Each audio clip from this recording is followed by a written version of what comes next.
Prior to that, there are other activities that have taken place there that have made this place famous and that have led to this place being seen as a place of dharma. Therefore, the Bhagavad Gita opens, first verse of the Bhagavad Gita. Dharma kshetre kurukshetre samaveta yutsavaha mamaka pandavascheva kimakurvata sanjaya. When they assembled at that Dharma kshetra, that holy place called Kuruksetra, what did my sons and the sons of Pandu do? So the Bhagavad Gita begins by acknowledging, recognizing, glorifying this place, Kuruksetra, as a Dharma kshetra, as a holy place, a place of pilgrimage. And so prior to the Kuruksetra war, there had been this incident of a meeting there between Krishna and the residents of Vrindavan. Specifically, we will focus on the meeting between Krishna and the gopis, and then even more specifically, Krishna and Srimati Radharani. So the verse we will discuss as our primary focus is the verse depicted on the board. Canto 10, chapter 82, text 48. Om Namo Bhagavate Vasudevaya. Om Namo Bhagavate Vasudevaya. Om Namo Bhagavate Vasudevaya.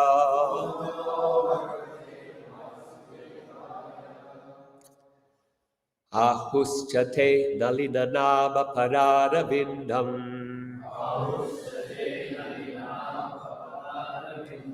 Ahuschate nalinanaba pararavindam. Yogeshwarar hridi vichintyam aghada bodhe. Yogeshwarar hridi vichintyam agada bodhe. Samsara kupa patito taranavalam.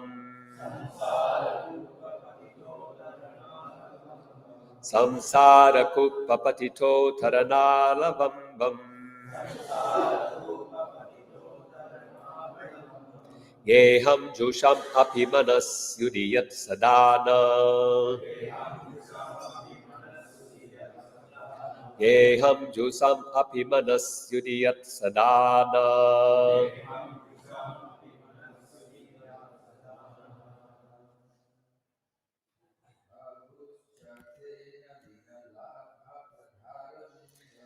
Ahuschate nava pararavindam.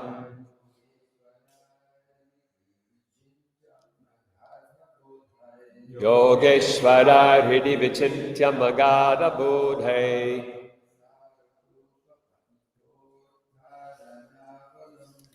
Samsara kupa patito dharanavalam.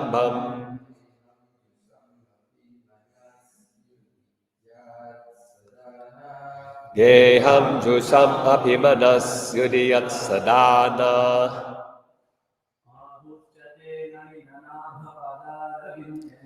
Ahuschate nalinanava padavyadandam. Yogeshwara hridi vichintya magada bodhe. Samsara kupa patito taranavalam. Geham jusam apimanas yudiyat sadana.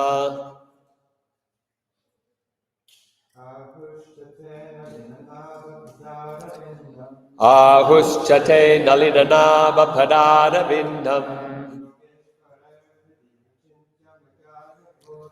Yogeshvara Hridi Vichintya Magara Bodhe Samsara Kupa Patito Taranavalam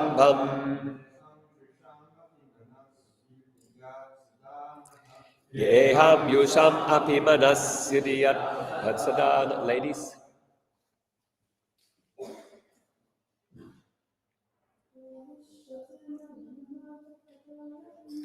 Ahuschate Nalinanaba Parada Vindam Yogeshvara Hridi Vichintya Magara Bodhe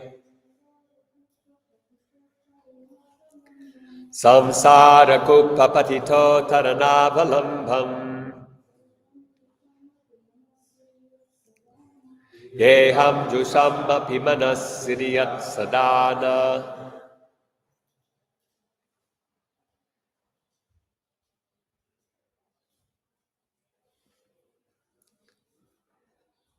Translation. Dear Lord, whose navel is just like a lotus flower. The gopis are speaking. Your lotus feet are the only shelter for those who have fallen in the deep well of material existence. Your feet are worshipped and meditated upon by great mystic yogis and highly learned philosophers. We wish that these lotus feet may be awakened within our hearts, although we are only ordinary persons engaged in household affairs. Purport.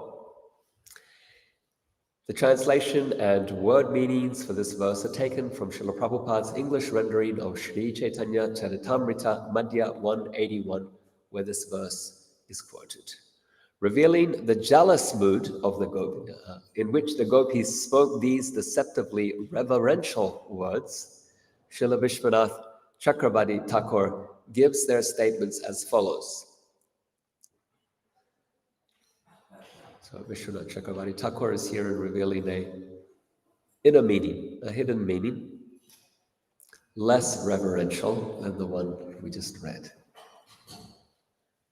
He says, the jealous mood in which the gopis spoke these deceptively reverential words. O Supreme Lord, O directly manifest Supersoul or crest jewel of instructors in definitive knowledge, you were aware of our excessive attachment to home, property, and family. Therefore, you previously had Uddhava instruct us in the knowledge that dispels ignorance, and now you have done so yourself. You remember yesterday we discussed Uddhava visiting Vrindavan with some message. They're referring to that. Previously, you sent Uddhava to give us similar instructions. Now you yourself are giving them to us. In this way, you have purified our hearts of contamination, and as a result, we understand your pure love for us, free from any motivation other than assuring our liberation. But we are only unintelligent cowherd girls. How can this knowledge remain fixed in our hearts? We cannot even meditate steadily on your feet, the focus of the realization for great souls like Lord Brahma. Please be merciful to us and somehow make it possible for us to concentrate on you. Even a little. We are still suffering the reactions of our fruitive work. So how can we meditate on you, the goal of great yogis? Such yogis are immensely wise, but we are mere feeble-minded women. Please do something to get us out of this deep well of miserable life. Comments continue. Pure devotees are never motivated by the desire for material elevation or spiritual liberation. Even if the Lord offers such benedictions, the devotees often refuse to accept them. As stated by Krishna in the 11th canto of the Bhagavatam, 11:20-34. I'll just read the translation. Because my devotees possess saintly behavior and deep intelligence, they completely dedicate themselves to me and do not desire anything besides me. Even if I offer them liberation from birth and death, they do not accept it. It is quite appropriate, therefore, that the gopis respond with a trace of jealous anger before Krishna's attempt at teaching them Jalasanga to Krishna's attempt at teaching them Jnana Yoga. Thus, according to Vishwanath Chakravarti Thakur, the words the gopis speak in this verse may be interpreted as follows. O sun who directly destroys the darkness of ignorance, we are scorched by the sun rays of this philosophical knowledge. We are chakora birds who can subsist only on the moonlight radiating from your beautiful face. Please come back to Vrindavan with us, and in this way bring us back to life. And if he says, then come to Dwaraka, there we will enjoy together. They reply that Sri Vrindavan is their home, and they are too attached to it for them to take up residence anywhere else. Only there, the gopis imply, can Krishna attract them by wearing a peacock feather in his turban and playing enchanting music with his flute. Only by his appearing again in Vrindavan can the gopis be saved, not by any other kind of meditation upon him or the theoretical knowledge of the self. Om Gyantimidandasya Gyananjana Shalakaya Chakshurunmilitam Jena Tasmai Shri Guruve Namaha Vanchakalpatarubhyascha Kripa Sindhubhya Evacha Patitanam Pavanebhyo Vaishnavebhyo Namo Namaha. Wonderful to be with you, to be discussing the glories of the gopis, their words here in this place leading up to Srimati Radharani's appearance day, Radhastami. This place being New Varshana. Varshana is the place where Srimati Radharani resides. Varshana means a place where there rains happiness. Varshana, a rain of joy. And this is New Varshana, the rain of joy that is there in Brajbhuvi, Sri Vrindavan Dham. It has also come to this place. What is that rain of joy? It is the merciful glance of Sri Sri Radha and Giridhari. Their glance upon us awakens this rain of joy within our lives, this rain of happiness. So that Dham, Varshana Dham, is extended here, also to New Varshana Dham. The Dham is a place where Krishna's pastimes are performed. And when the deities are served with dedication and commitment, then Krishna reciprocates by being present and performing his pastimes here. When I was a child and this temple was being built, there was a lot of anxiety. When will the temple ever be built or completed? It took many years. And I remember one dream that I had. I peeked through the construction and I saw Radha Giridhari on the altar dancing. They were still living up there at the front of the farm, but they revealed to me because of their mercy, not because of any qualification, they revealed to me that their pastimes will be performed here. They will be dancing upon this altar. So that is Varshana Dham, New Varshana Dham, but today we are going to Kuruksetra Dham, Dharma Kshetra. Why Kuruksetra? What has it to do with Radha or Radhastami? Bhaktisiddhanta Saraswati Thakur once surprised his audience by saying that shallow thinkers appreciate Vrindavan, but people of real bhajan, real aspiration, will seek to serve in Kuruksetra. Bhaktisiddhanta Saraswati had a way of also being contrarian. He's Varshavanavi Daita Das. He's also named after Srimati Radharani. Radharani's nature is that she is contrarian. Bhamya. Bhamya means to the left. She always takes an opposite. Whatever Krishna says, she will take the opposite view just to create rasa, to create spice, we can say, create emotional reaction and playfulness in the pastimes. So Bhaktisiddhanta Saraswati, he would also provoke sometimes with statements like this that can shock a little. Vrindavan is for shallow thinkers. Those who are really serious about bhajan, they will seek to serve in Kuruksetra. He noted how Bhaktivinoda Thakur, after visiting many holy places of pilgrimage, had remarked that I would like to spend my last days in Kuruksetra. And it's not because of the battle, if you're thinking.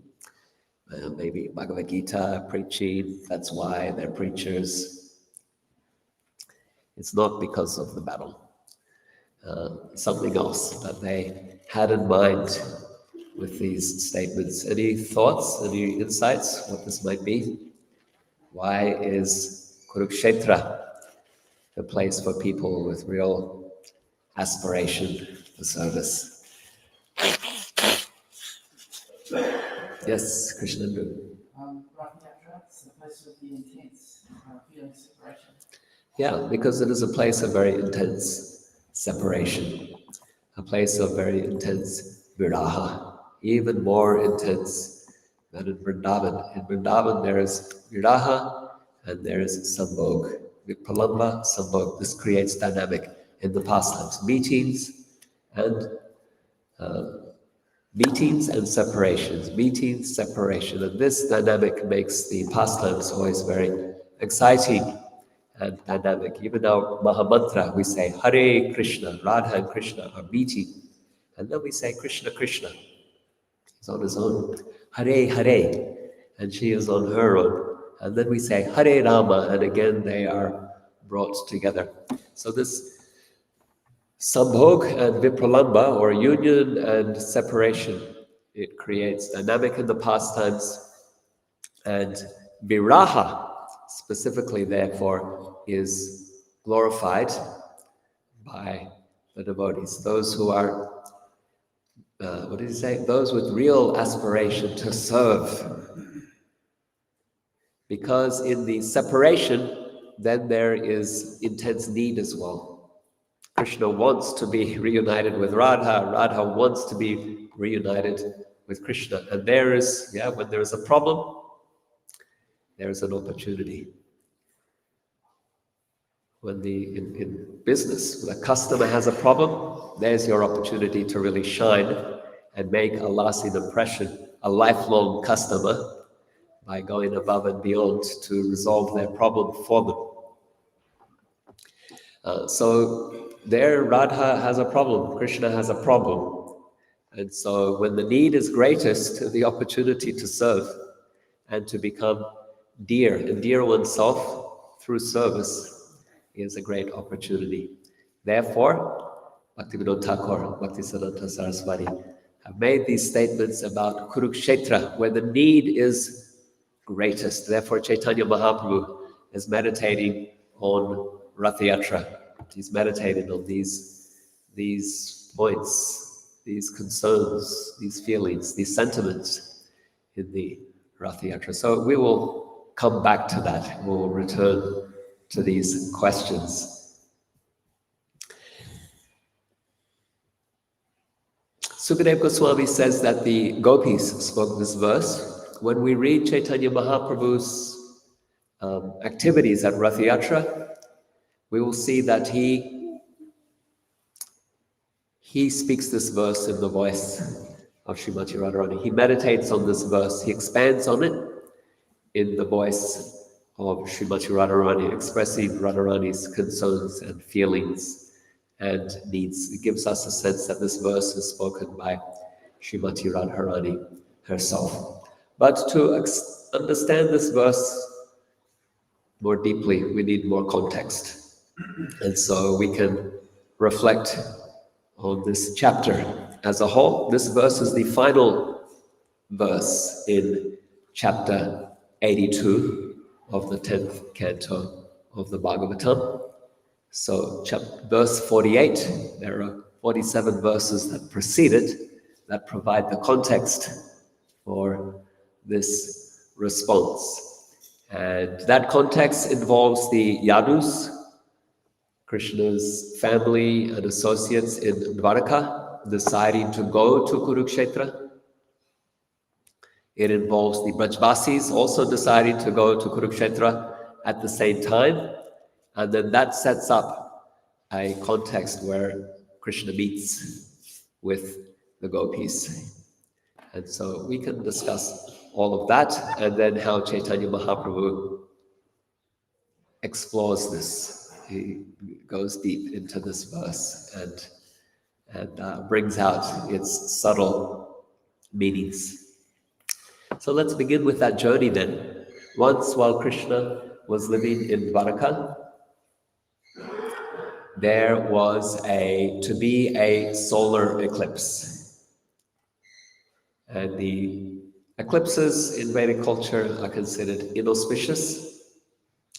A few months ago, there was a solar eclipse that was seen across North America, Europe possibly, I'm not sure. I don't know if you saw it here, because different parts of the world.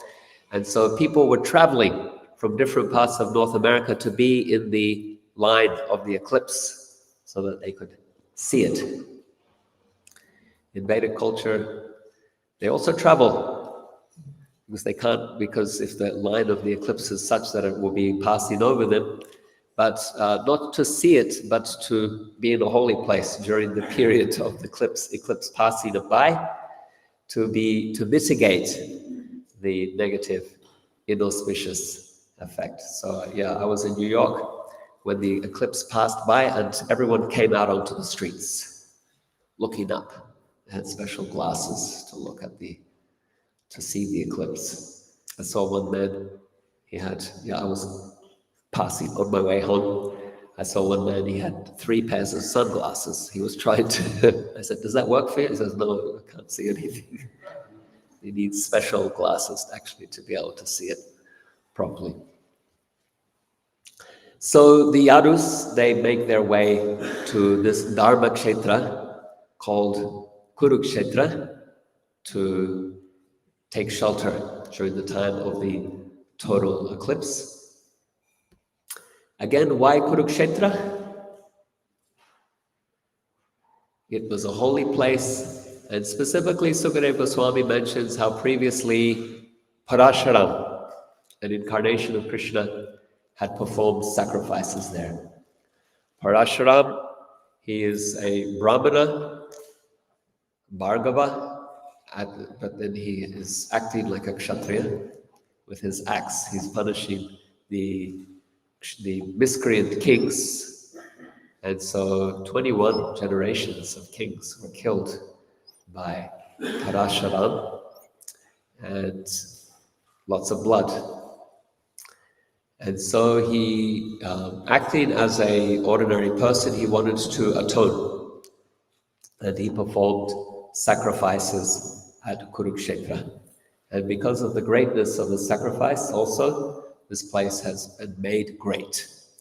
Even prior to that, Brahma had performed meditation and sacrifice there. And then Parashuram, he also performed sacrifice at a place called Santa Panchaka, 5 lakes, where he performed this sacrifice. And so from ancient times, this Kuruksetra was regarded as a holy place. And so the Yadus, along with Krishna, they make their journey. The way Sukadeva Goswami describes this is most wonderful.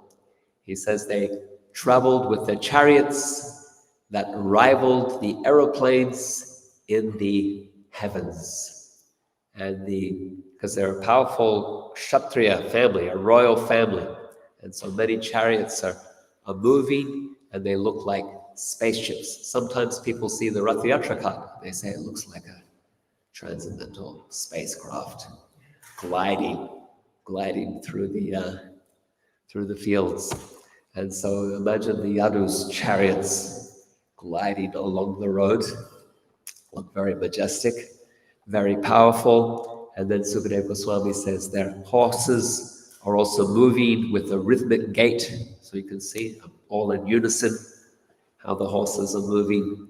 And there are bellowing elephants as huge as clouds, Sukadeva Goswami says here. So you can imagine the scene, the pomp and the splendor, the opulence of the Yadus on full display. They're not just going to Kuruksetra, they are going. And they are showing all of their power and their splendor. And this is significant to this verse, and what we're discussing here. The Yadu's opulence is on full display as they process. It's a procession. It's a long distance, but they are undertaking this procession to Kuruksetra, displaying all of their opulence along the way. As kings also, it is a way of showing the power of the royal family to the citizens, that they feel protected. Also those who are maybe of malign intent, nefarious bent, then they will also think, oh yes, I must curb my instincts, because I will be punished by these very powerful protectors of Dharma. And so therefore, then to rival kings, it will also show, don't attack our kingdom. So like this, it is important for the Kshatriyas to display their wealth and opulence. They are dressed divinely. Sukadeva Goswami says they look like demigods flying through the sky. And they finally reach Kuruksetra. They take ceremonial baths. They give charity, great opulence and charity to the Brahmanas. The charity included cows bedecked with garments and flower garlands and gold necklaces. And while they made these offerings, they said, Krishna no bhaktir astaviti. Sukadeva Goswami tells us, they said, may we be granted with devotion to Krishna. So this is what distinguishes Karmakanda from Bhakti. Karmakanda, they will perform some ritual, they'll say, may I become powerful and opulent, may I get a good birth, may I achieve all material opulence, and may I have a good material situation. But here, subtle distinction, similar type of activity. Coming to a holy place, bathing, giving charity, but they're saying, Krishna no bhakti rastaviti. May we be blessed with devotion for Krishna. While the Yadavas are settling in, then they see other kings are also arriving. So you can think, who are the other kings that are in India at that time? Arriving are Bhishma and Drona, and even the blind king Dhritarashtra. He has made the journey along with his wife Gandhari. Then there are the Pandavas, they also arrive.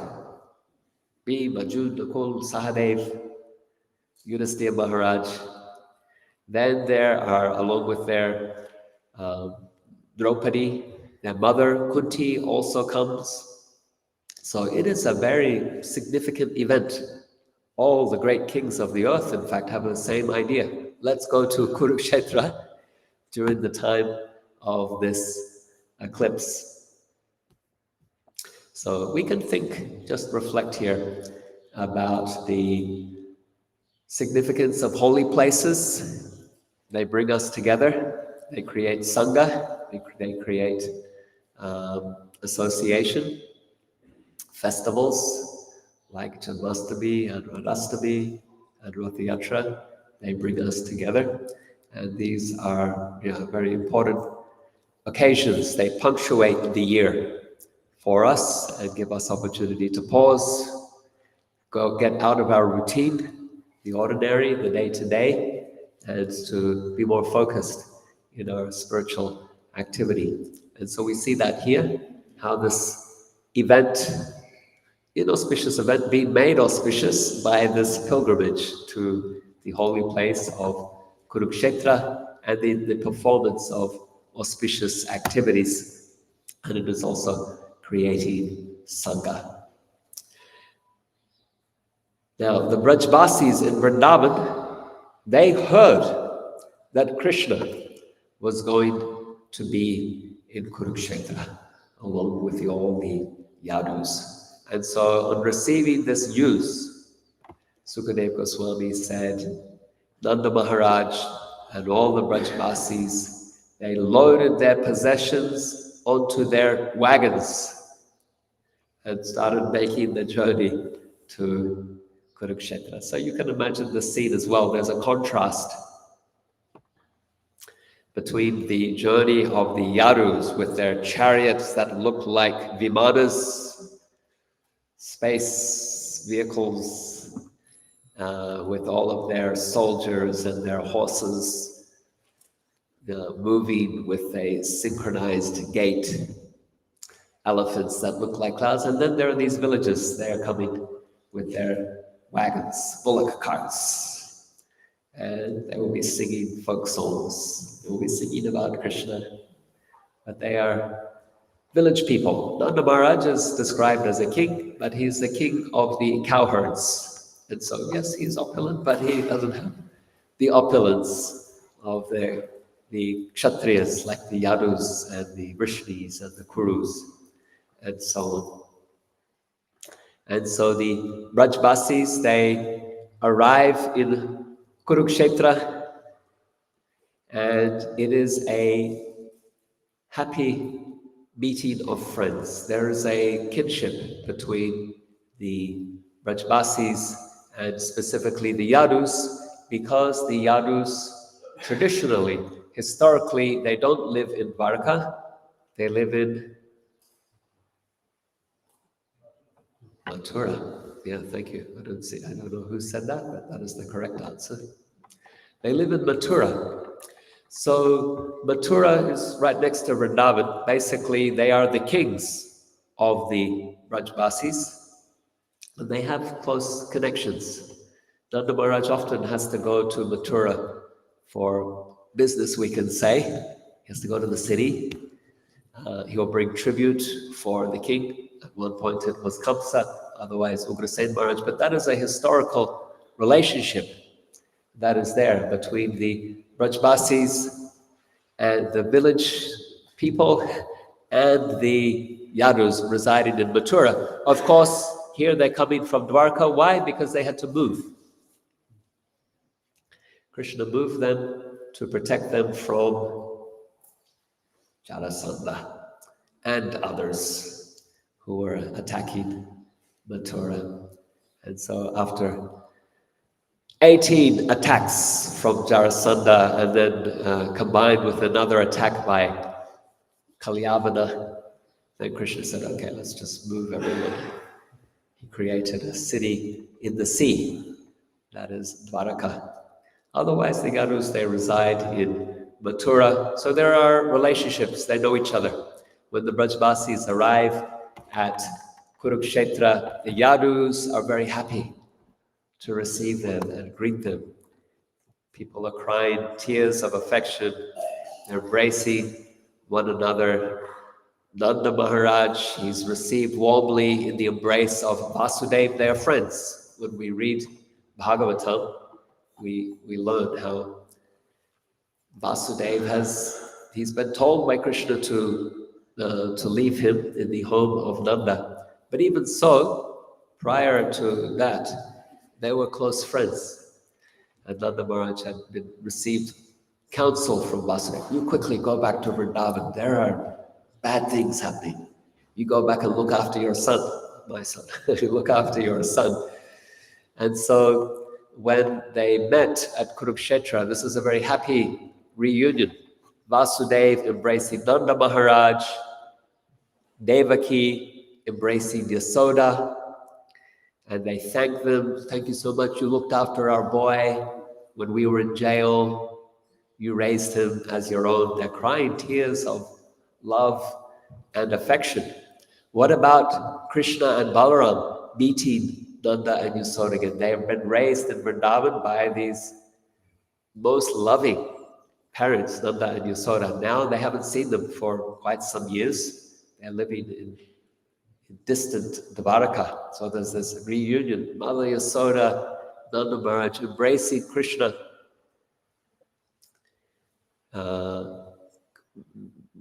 wetting Krishna with their tears. And what does Krishna say? Anyone know? It's interesting. Krishna was so filled with emotion in the embrace of his parents. We say foster parents, but his real parents, Nanda and Yasoda. Sukadeva Goswami says he couldn't speak. He couldn't say anything. He was so overwhelmed with emotion in their embrace. And Nanda and Yasoda lifted Krishna into their laps. Even though he's a man and a king, he's still their child. And in this way, they relieve the distress of their separation. So here we see in Krishna's pastimes very intense emotional exchanges. Sometimes in our neophyte stage, we think that emotion is something to be suppressed in spiritual life, in spiritual practice.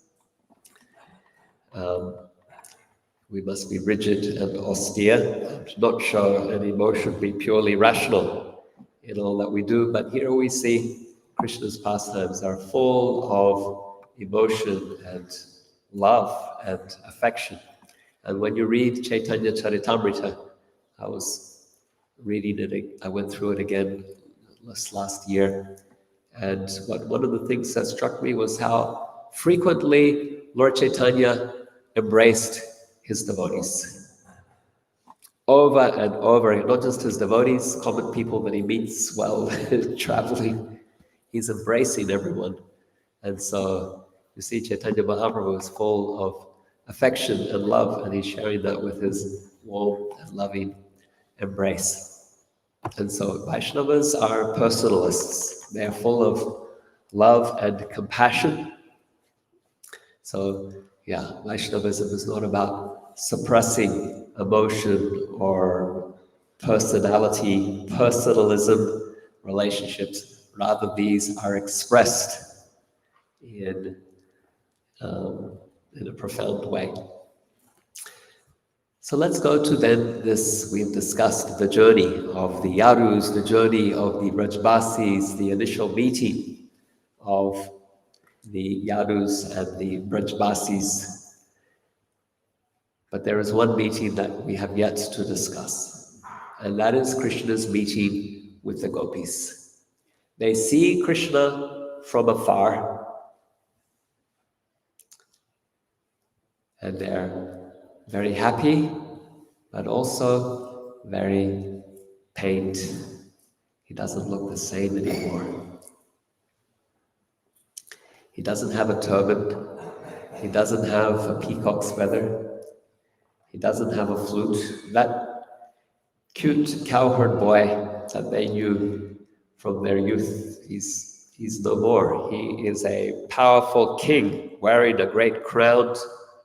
He has a sword, and he has other weapons, and he has soldiers surrounding him. Chariots and infantry and horses and elephants that look like clouds, and they feel such distance. They have finally come close to him again after so long, and yet they're feeling such distance. This is the same boy, the same person. We are the same, and yet there is a barrier to that love that we felt and expressed in Vrindavan now. With their eyes, they drink Krishna's beauty. In the past, when they would see Krishna herding the cows in Vrindavan forest, they would curse the creator. Brahma, you are a foolish creator. You don't know anything about relishing Krishna's sweetness. because you have made eyes that blink. And for this fraction of a moment that we cannot see Krishna, we are feeling like a lifetime has passed. And so now with these eyes, they drink Krishna's beauty. They want to rush forward to embrace him, but they can't. He's a king. He has soldiers. He has all these ministers and others around him. He has big chariots. And so they can't come close to him. And so Sukadeva Goswami tells us they embrace him in their hearts. They take Krishna into their hearts with their eyes, and within their hearts they embrace him. An internal embrace. And they try to arrange to take Krishna somewhere else, more secluded, where they can be with him in a more personal way. This is what they're wanting, what they're longing for. Krishna sees them, and he also wants the same. And so at an opportune moment, he takes them to a secluded place and he speaks. And this time he has some voice. When he was before in the embrace of Nanda and Yasoda, he couldn't speak. He couldn't bring any words.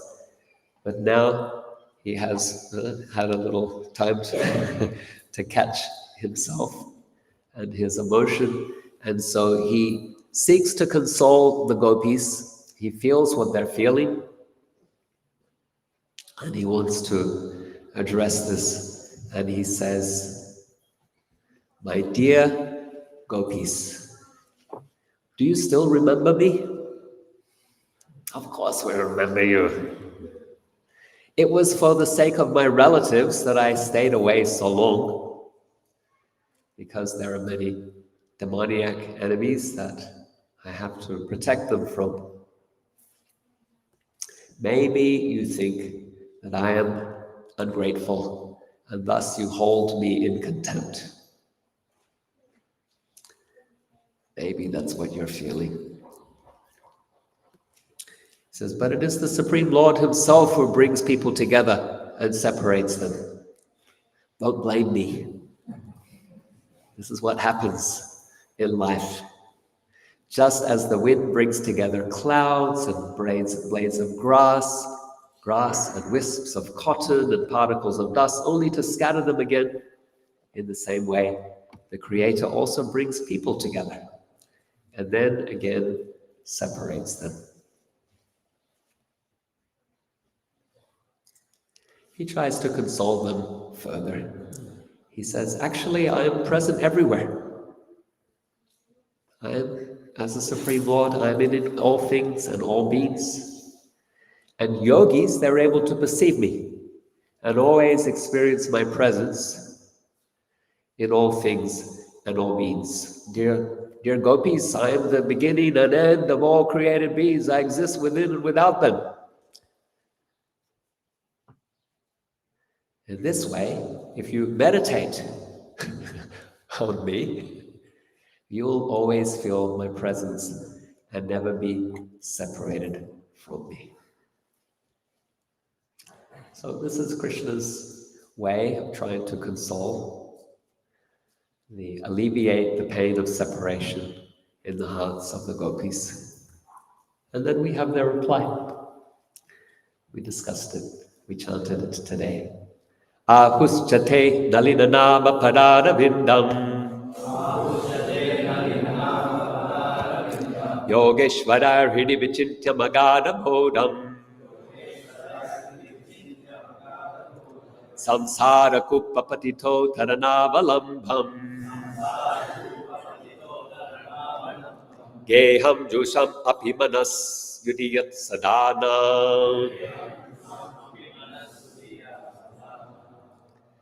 O Lord, whose navel is like a lotus flower, your lotus feet are the only shelter for those who have fallen into the well of material existence.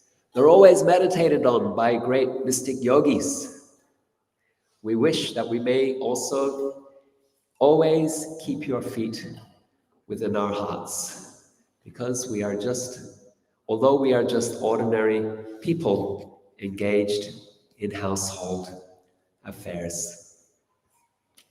Okay, now we have a deeper sense of the sentiment being expressed in this verse, but we can go deeper, because 500 years ago, during the Rath Yatra festival, I know that you in Auckland, you celebrate many Rath Yatras through the year, and so as you deepen in your appreciation of Srimati Radharani, meditating on this verse, you can also deepen your appreciation and meditation on Rath Yatra as well. During the Rath Yatra, Chaitanya Mahaprabhu, Krishnadas Kaviraj Goswami tells us, threw his arms into the air and chanted this verse in great ecstasy. This very verse. He's looking upon that great chariot like a viman, like a spaceship, gliding along the road in Jagannath Puri.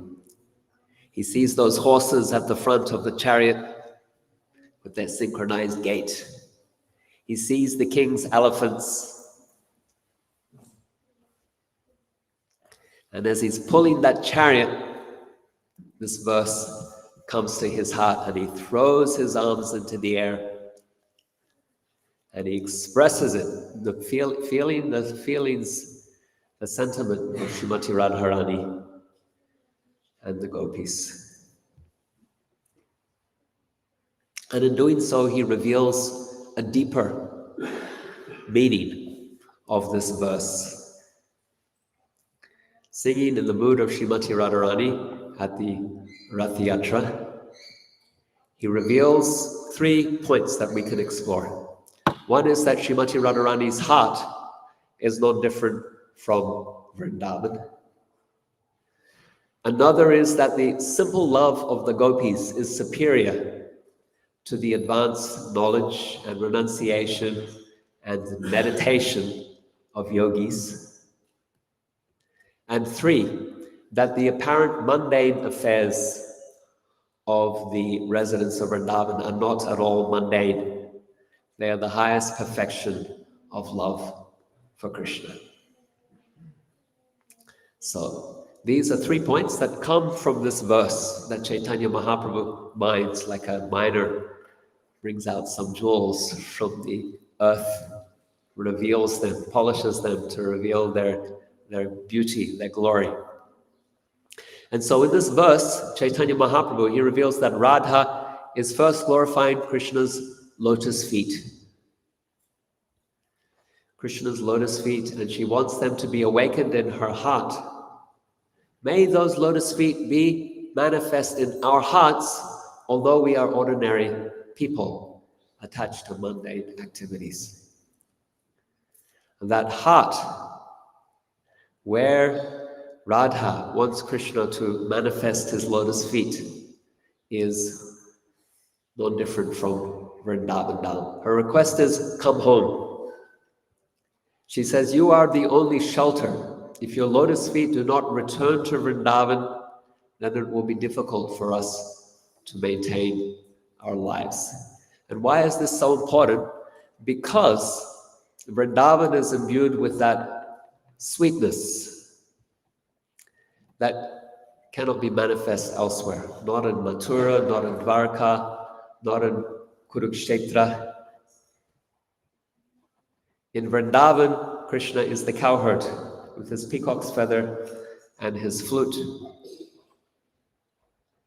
And so, outside of Vrindavan, that intimacy, that love that is there between the Braj, it can't manifest. And so to be Krishna, for Krishna to fully be Krishna, he has to be in Vrindavan.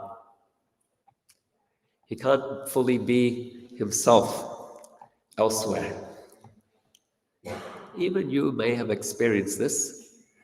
Some places, some contexts where your personality really comes out, and others where you feel inhibited. Radha seeing Krishna in Kuruksetra is like, that's not Krishna. That's not fully him. It's not because of selfishness that the gopis are saying, you must come back to Vrindavan. They want Krishna to fully be himself and to experience the fullness of his sweetness and his glory. And therefore they're saying, may you manifest your lotus feet in our hearts. Our hearts are in Vrindavan. Please come home. In the same time as Chaitanya Mahaprabhu relishes this verse, he sings another, which was very surprising to the people in Jagannath Puri. It was a secular love poem. A popular poem of the time, like a popular song of today. You might hear on the radio, there are many love songs. And so Chaitanya Mahaprabhu, he's a sannyasi, he's singing a secular love poem. Ya komara harasa eva hivarastha eva chaitra kshapas. Te kon malita malati saurabhya pradakadam bhanila. He says, that very personality who stole my heart during my youth is now again my master. These are the same moonlit nights in the month of Chaitra. The same fragrance of malati is there. The same breezes blowing from the Kadamba forest.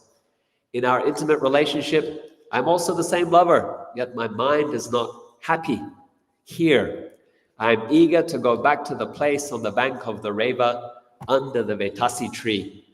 That is my desire. This is the song Chaitanya Mahaprabhu was singing, and it confused lots of people. If during the Rath Yatra the kirtan leader broke out maybe singing a Taylor Swift song or something, it would confuse people, like, well, what's he doing? That's not that's not appropriate. Imagine if it was a visiting sannyasi who broke out with a song like that. Yeah, everyone would be quite perplexed. That's what Chaitanya did. He sung a popular love poem. It confused people. Rupa Goswami, he wrote another poem and he put it into the grass-thatched roof of the house where Haridas Thakur was living. And every day Lord Chaitanya would go to visit Haridas Thakur. And so the next morning, as he went to Haridas's home, he saw there's something sticking out of the thatch in the roof. And he pulled it out. It was a palm leaf, and he read it. And it was a poem. It said, "My dear friend, now I have met my dear friend Krishna on the field of Kuruksetra. I am the same Radharani, and now we are again meeting together. It is very pleasant, but I would like to go back on the bank of the Yamuna, beneath the trees of the forest there. I wish to hear the vibration of a sweet flute playing the fifth note in the forest of Vrindavan. I am the same Radha, he is the same Krishna. We are the same lovers, but my heart is not peaceful. How I long to be back in Vrindavan, on the bank of the Yamuna, under the Kadamba tree, hearing the fifth note from Krishna's flute." When Lord Chaitanya read the poem, his hair stood on end, and he said, "Who has understood my mind?" Who was it that had understood his mind? Shri Chaitanya Mano Vishtam Stapitam Yena Bhutale Swayam Rupa Kada Mahyam Dadati Sapadantikam. He who revealed the mind of Sri Chaitanya, that Rupa Goswami, unto him I offer my humble obeisances.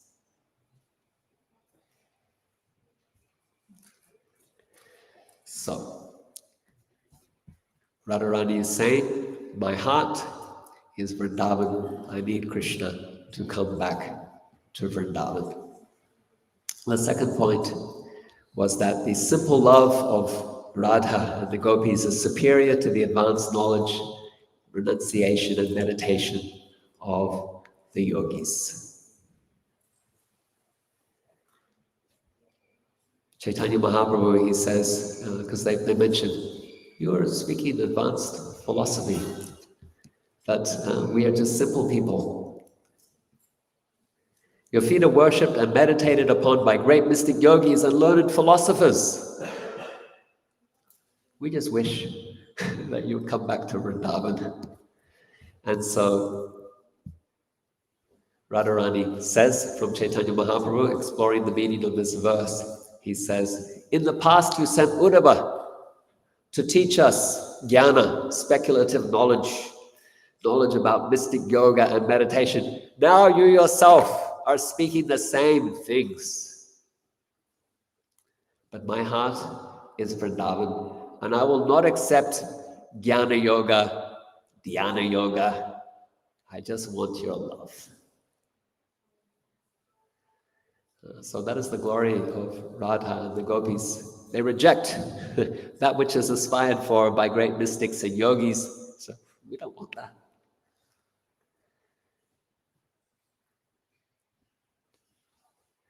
And in this, they reveal that they are superior to the jnanis and yogis. That bhakti, that prema, is superior to that which is relished by jnanis and yogis.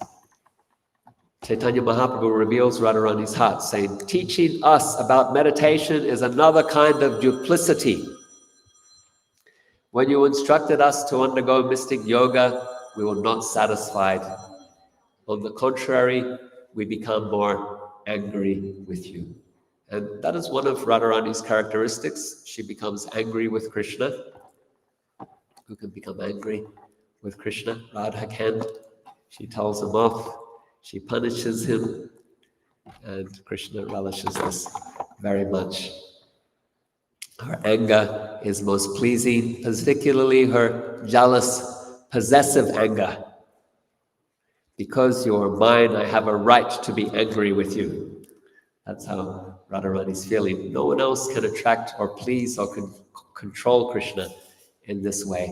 Radha's bhamya, contrarian nature, makes him have to work to seek his favor.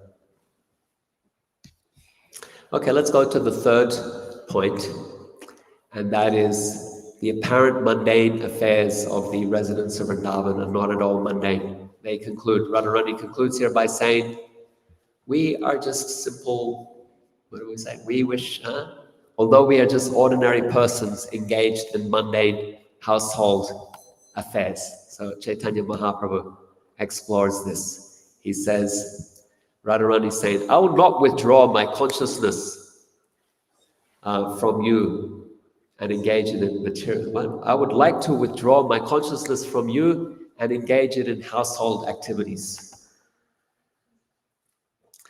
Because even though I try, I can't stop thinking about you. Your instructions for us to meditate on you are ludicrous. We can't stop meditating on you. We can't stop thinking about you. There are descriptions about Radharani sometimes becoming angry with Krishna, and then she refuses to see him. And she wants to remove anything from her presence that reminds her of Krishna.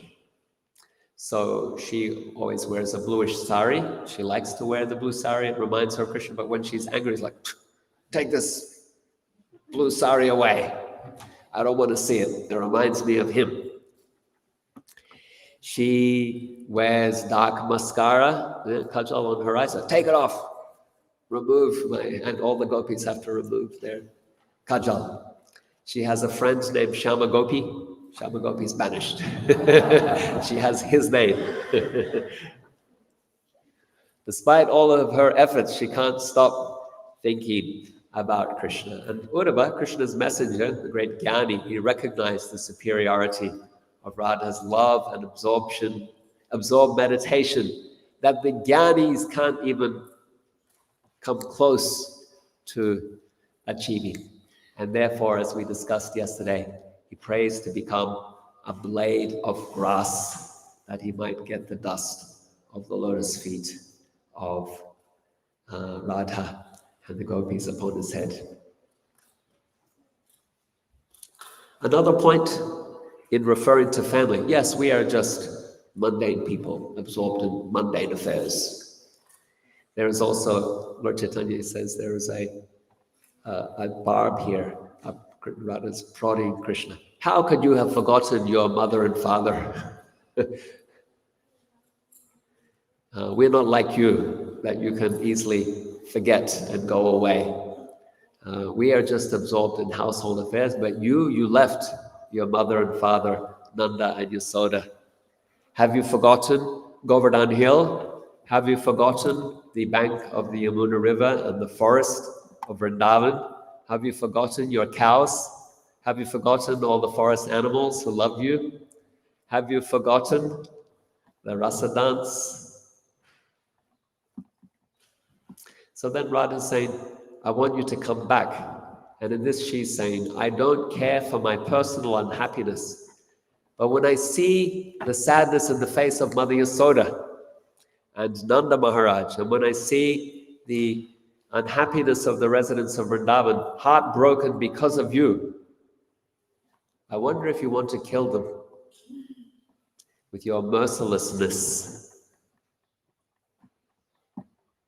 Or will you enliven them by coming home, by coming back to Vrindavan?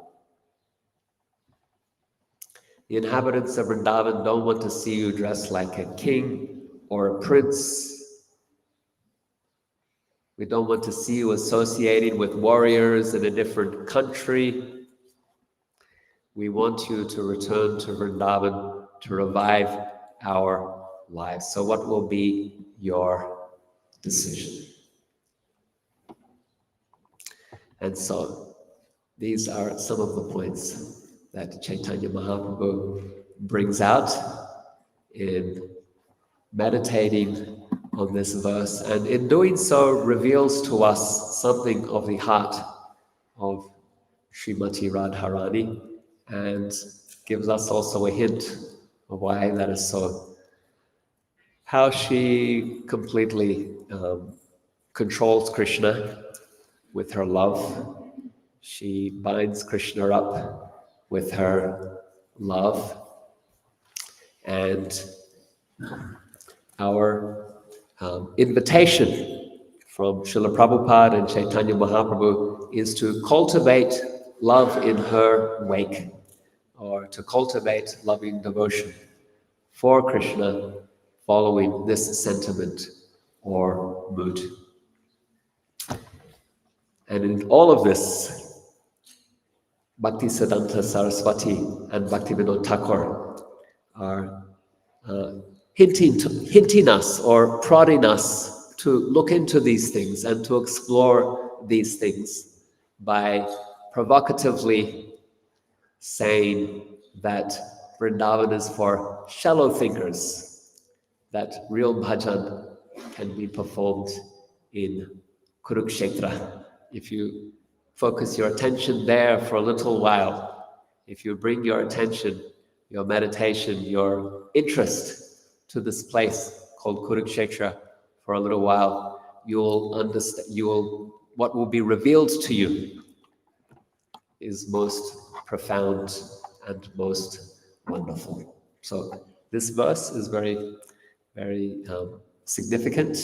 It's a treasure chest that we can explore, seeking to understand something of the sentiment of Srimati Radharani and her love for Krishna and their relationship, and also giving us a guidepost in terms of our own aspiration, our own prayojana, our own goal, our own param gati.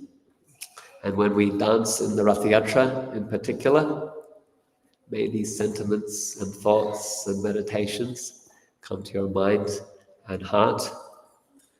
But not only Rath Yatra, Radhastami, these sentiments and feelings might come to your mind and heart. And then these days of Rath Yatra or Radhastami, they are supposed to trigger us to be more alert, more conscious, so that every day these thoughts and sentiments and feelings can be in our minds and hearts. And as we see the deity, as we discuss with devotees, and as we engage in kirtan and japa, in chanting the Mahamantra. Hare Krishna, Krishna Krishna, Hare Hare, Hare Rama, Rama Rama, Hare Hare. Srimati Radharani ki jai, Shri Radhastami Mahotsav ki jai, Shri Radha Giridhari ki jai, Srila Prabhupada ki jai, Shri Gauri Thai ki jai, Itai Gaur Premanandi.